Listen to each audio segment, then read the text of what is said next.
Children are the future, the really annoying future. You must teach them well and let them lead the way, and you do that by hiding dick jokes in their cartoons. It's easy to forget watching kids' movies that they're made by adults with naughty brains who will take literally any opportunity to talk about erections in front of children. There's something inherently wrong with that, but gosh, it happens more than you'd think. I'm Adam from WhatCulture.com, and here are 10 incredibly filthy jokes you won't believe are hidden inside children's movies.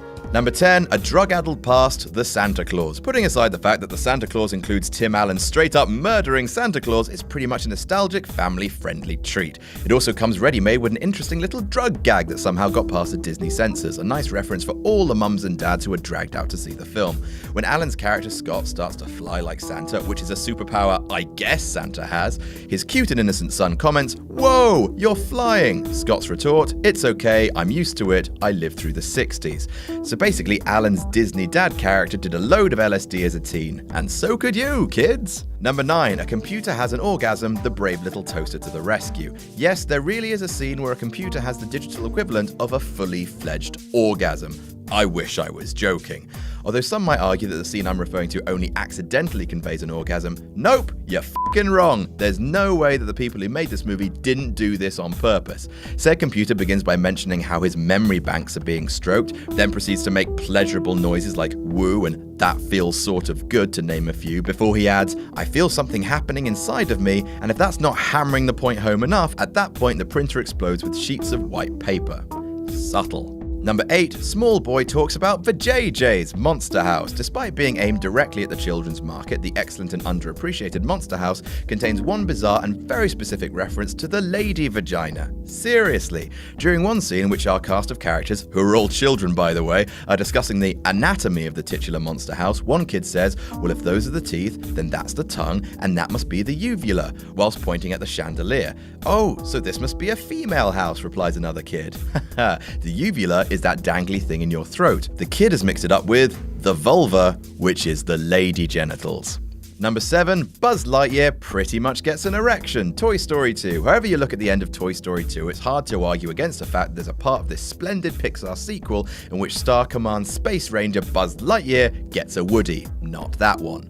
During the scene where Buzz is introduced to cowgirl Jessie's talent, she's just as adept at leaping around Andy's room in an action style as he is. He stares at her in an awed manner before his wings pop up and start flashing. You know, like dicks do. Number 6, Shaggy talks drugs. Scooby-Doo. Look, everyone knows that Shaggy loves pot, even though it's never shown or depicted in any of the episodes of the TV show or made explicit. Come on.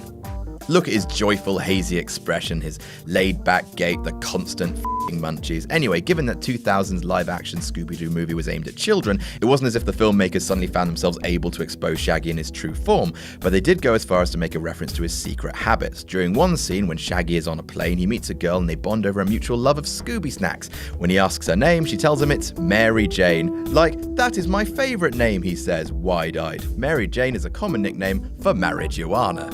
Number 5, Sugar Honey Iced Tea, Madagascar. Imagine you're faced with a singular problem. You really want to use the word shit in your animated children's movie about talking animals, but there's no way to do it because nobody's going to let you and they think you're weird.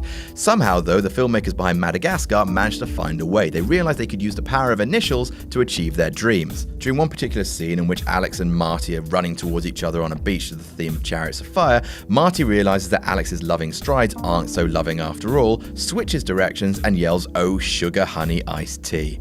Spell it out now. Number 4, Genie talks about Aladdin and Jasmine f***ing Aladdin and the King of Thieves. If you've never seen Aladdin and the King of Thieves, that's a shame. It's got John Rhys Davies in it. Watch it, you bastards. But don't do it with kiddies, because Genie makes a sex reference. And just how sly a sex ref are we talking? Well, during Aladdin and Jasmine's wedding sequence, there's an earthquake, to which Genie casually mutters the line, "I thought the earth wasn't supposed to move until the honeymoon." Ha ha ha.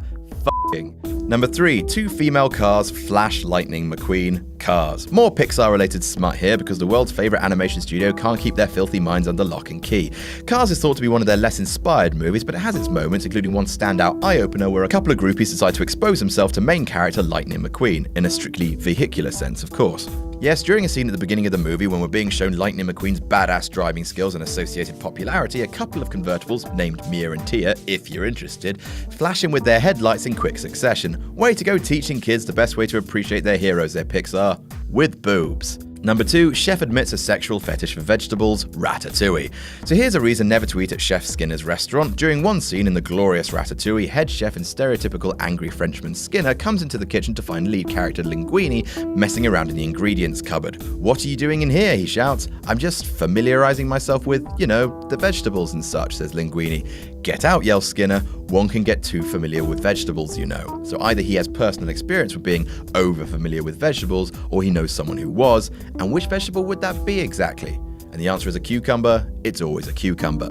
And number 1, Lord Farquaad, Shrek. How on earth did anyone get a character called Lord Farquaad in a kids' movie about an ogre's personal journey to validation? If for some reason you're a bit confused as to what is being implied here, let me enlighten you. Farquaad sounds an awful lot like fuckwad. At least it does according to the scriptwriters who, according to many sources, purposely assigned this name to the character in an attempt to sneak a really bad word into a children's movie.